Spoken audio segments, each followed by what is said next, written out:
Matera con l'amaro in bocca per questa ulteriore battuta d'arresto, 0-0 al 21 settembre con il quotato Casarano. Un certo equilibrio, ma poteva andare anche meglio per i biancazzurri lucani.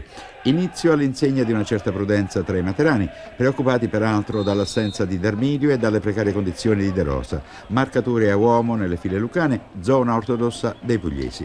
Manovre più ragionate e svelte con palla radente nella squadra rossoblù. Matera che cerca di annullare una certa inferiorità a centrocampo con lanci lunghi per le punte. Niente di clamoroso per buoni 20 minuti.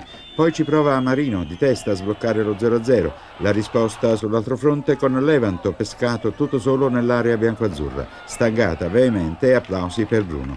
A 3 minuti dal riposo la palla buona sul piede di Tatti, ma il forte tiro si spegne sul fondo.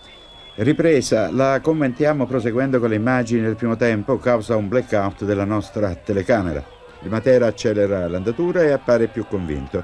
Una pericolosa incursione di Calcagno, poi Orlandini in presa alta. Continuano a prevalere le difese e attaccanti a digiuno. Su calcio piazzato Bruno è impegnato da Passoni. A seguire una buona occasione in piena area per Italia, viene mancata, riprende Da Rosa ma conclusione altissima. 36esimo episodio cruciale, si scontrano Serra e Orlandini, mentre poco distante Tatti, a sorpresa l'arbitro ferma il gioco mentre la palla finisce in rete. Spilli, vicinissimo all'azione, non sa spiegarsi la decisione del direttore di gara. C'è chi dice che Tatti abbia chiamato la palla, ma mi sembra strano perché in un'azione favorevole per lui sarebbe stato da stupido chiamare la palla.